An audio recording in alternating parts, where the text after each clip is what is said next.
The M3 name is one of the most recognizable there is in the car world, one with one of the most legendary histories behind it. Just look at this, for instance, the E46 CSL, a car that many consider to be the best driving M3 of all time. But if you wanted something more track-focused to annihilate lap times at the Nürburgring, you'd go for this, the E92 M3 GTS, a car I properly like, especially in that orange. Then there was the car that started it all. It is the E30 M3, built for homologation purposes to go racing in touring cars. And as you may have heard, there's a new version and it's causing a bit of a stir. And today we're going to drive it. But before I get into the review, remember to hit the like button and subscribe.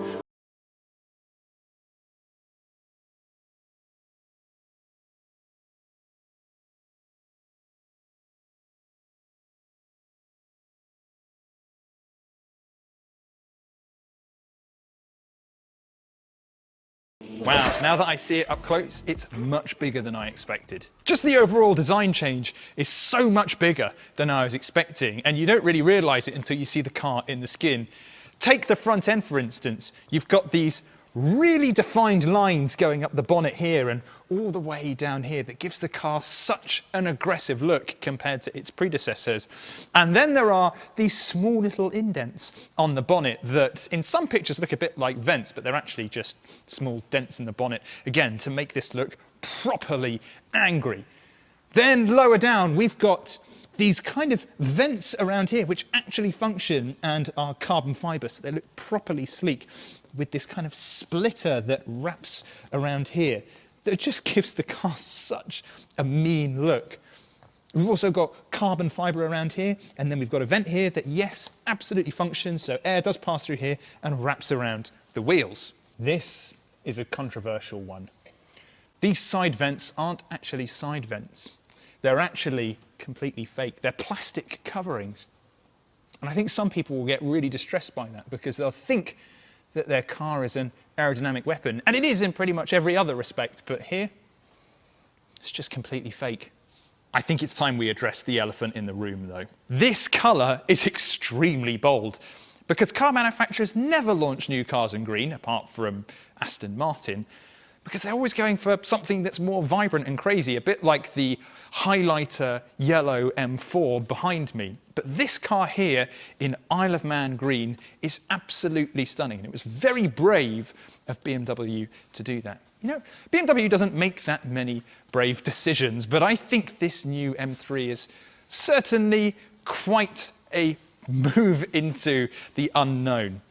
Lots of carbon fibre, very aggressive looks, and I think there are some elements that are going to be quite controversial, but I think I've covered just about everything.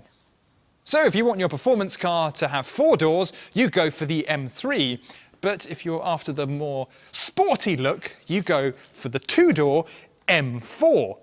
And there were some subtle differences in looks between the old M4 and the M3, particularly at the back of the car, but they're almost pretty much identical. If you come round and take a look at the rest of the car, understandably, we've got a much bigger driver and passenger door, no rear set here, and also the roofline drops off in a more coupe-like fashion. But that's about the only real difference at the side of the car. The lines are pretty much the same, the front end is pretty much identical, and also the rear is pretty much the same as well. So on the old M4, you had more of a almost like a ducktail sculpted into the bonnet, but that's not really the case on this new version.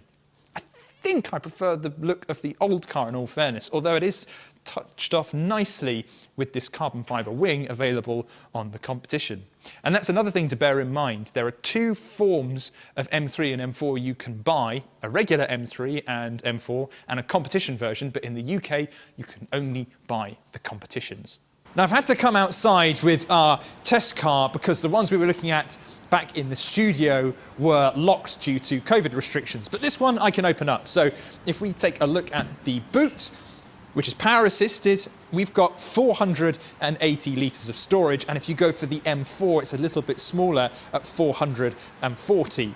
Now, I mean, it doesn't really matter. It is absolutely gigantic. You can chuck loads of stuff in there. It'll take easily 2, if not more, massive suitcases. There's no underfloor storage though, and if there is, BMW don't want you to access it because there's no way to lift up the floor. However, you've got 2 pockets either side of the boot, one containing a first aid kit, and the other is BMW's good old-fashioned toolkit. This is such an advanced car, I don't really know what you can do on the go, but I guess if you've got a puncture, the BMW toolkit is here to save you. Underneath this super sculpted bonnet is BMW's new S58 generation twin-turbo inline-6 engine. Now, as I mentioned earlier, all UK cars are competition spec, and that means they produce 503 brake horsepower and 650 Newton meters of torque. Now, at launch, you'll get this car as a rear-wheel drive only, but a little later on, you'll also be able to get an all-wheel drive X-Drive version, which should make it super snappy in a straight line. Now, all competition cars come with an 8-speed automatic gearbox, and in a straight line, this thing will go from 0 to 62 in 3.9 seconds. However, there is also a non-competition version. Now, it uses the same engine, although it produces 473 brake horsepower. Now, that one, so annoyingly, is also available with a manual gearbox, but BMW isn't bringing it to the UK, which is such a crying shame, because I think that would probably be the car to go for. Either way, it's a little bit slower to 60, taking 4.2 seconds, but still, want that manual shift. Now, getting into the M3 or M4 is a bit like stepping into a racing car, which I love because I'm essentially a grown-up kid and I love pretending that I'm a GT driver. But that brings me on to the prices, and it's quite expensive. So the M3 starts at around about £75,000 and the M4 is just a bit more expensive at 76. But that's before you add options. So one of the cheapest options you can do is the Comfort Pack, which adds such luxuries as an electrically assisted boot lid. But if you want these awesome bucket seats, you'll be looking at the Carbon Pack, which comes in at just shy of £7,000. If you want beefier brakes, carbon ceramics, that's an £8,000 option.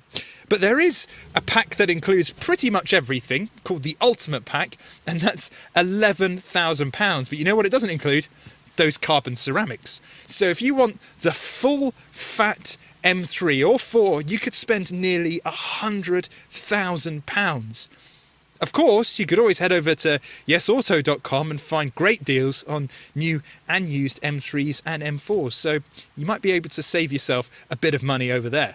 Now, of course, this is pretty much a fully loaded car, so we've got carbon all around the centre console, on the steering wheel as well, and a bit on the dashboard, and of course we've got these glorious bucket seats. I've seen some people say they're not very comfortable, but honestly, these are some of the nicest buckets I've ever been in. Really great grip around your waist, and if you are flinging this thing about, you are kept in position. Perfect for putting in some lap times around the Nordschleife.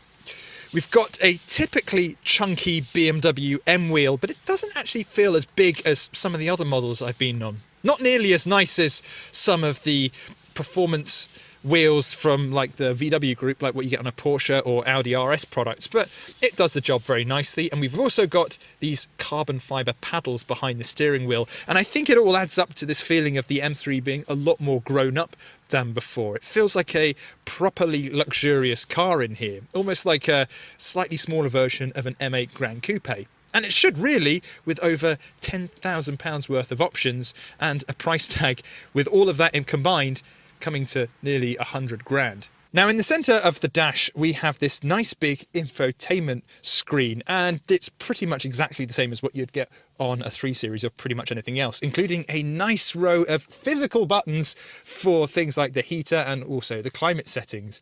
But being an M product, we also have a special M menu. Now, what we can do here is actually have some different custom settings. So on the steering wheel, I've got 2 buttons, one which says M1 and M2, and you can program them with different profiles. So when you start the car up, you could have that as neutral mode. You could then program, say, M1 for a slightly more warmed up mode, and then an M2, you could just have the most insane setting.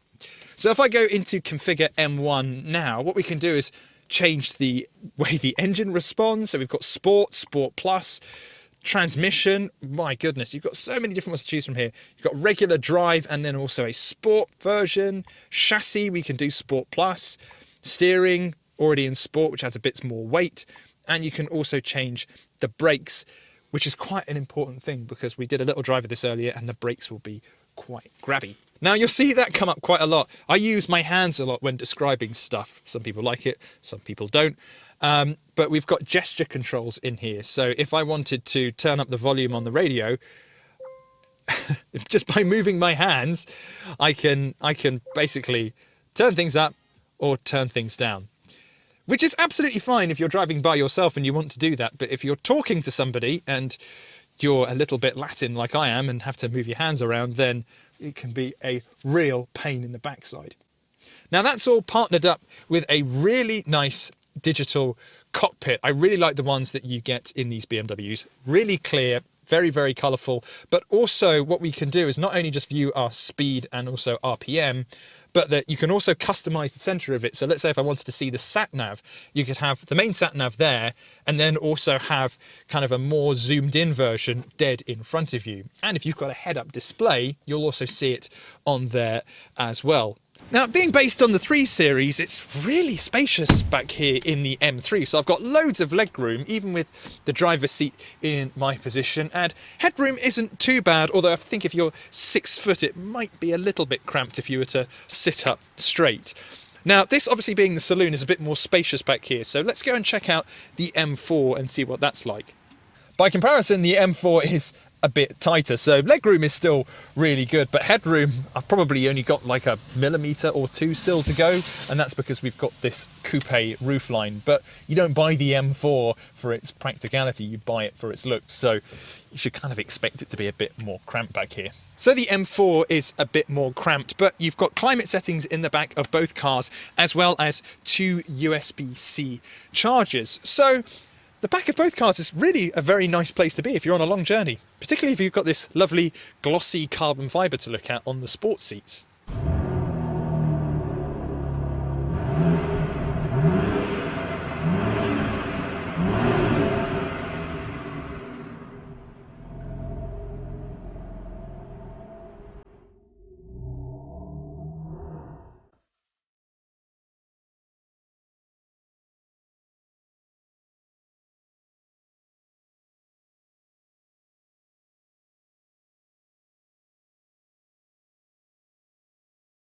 I don't know what it is with me and performance cars lately. When I drove the Cyan, it was chucking it down with rain. 808 brake horsepower on that day was a little bit on the scary side. If you haven't seen that review, by the way, go click the link in the top right-hand corner. I've got miserable conditions with the M3. However, a slippery surface, over 500 horsepower and rear-wheel drive actually sounds like a recipe for a lot of fun.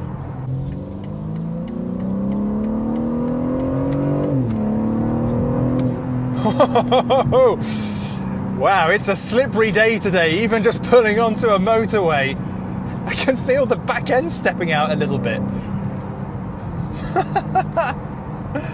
This is a very silly car. So I'm on the motorway right now, and we've got to bear in mind that the M3 isn't just a performance car, it's also really versatile. It's got to work as an everyday runabout, and for the most part, it's much more relaxing and comfortable in here than when it is when you're on a road.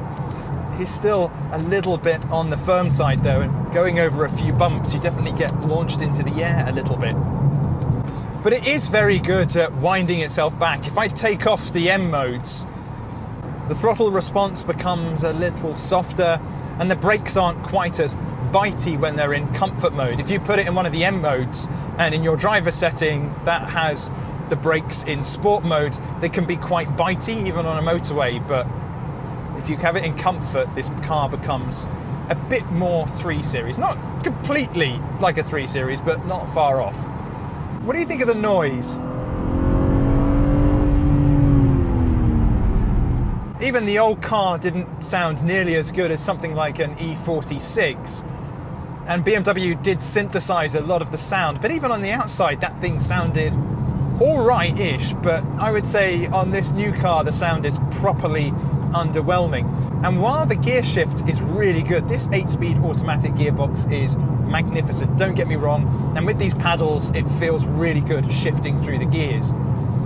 But I wish there was a blip of the throttle on downshift, so sometimes when you shove it into its sportier setting, you just want it to kind of blip when pulling up to a set of traffic lights or something like that, but it just doesn't do it. It feels a little bit on the tame side.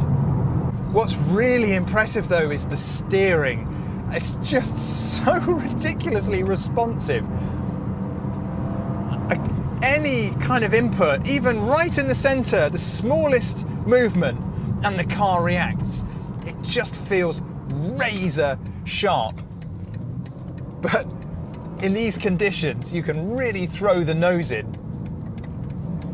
But even with just the smallest amount of throttle, the back end is wanting to spin up. This thing is just a lunatic. M3s are known for being a little on the harsh side, and this thing is no different. It is really very firm. What I find a bit strange though is I find all the bumps and grooves are being translated really well through the car. Now that makes it actually quite frustrating as a daily driver, but as a performance car, that's what you want. You want to be able to feel the road surface. Crucially though, I can't feel it through the wheel. So even though the steering rack is really direct and very responsive, the steering itself is still a little bit numb. It's much better than what you get on something like an Audi or a Merc, but I really can't feel the road surface through the wheel. I can feel it through everything else but the steering wheel, and that's really where I need to feel it the most. So I think now might be a good point to throw over to the M4 and see what that's like. Now, as we had the M4 as well, I thought probably a good idea if we jump in and give it a go and see if it's any different to the M3. BMW has really trying to keep the M3 and 4 really close together this time, so really if you want that performance experience but need an extra set of doors, you just go for the M3.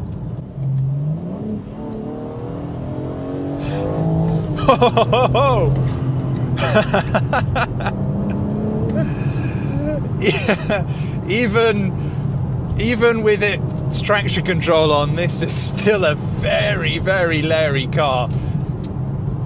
It's just the joy of having something that's rear-wheel drive.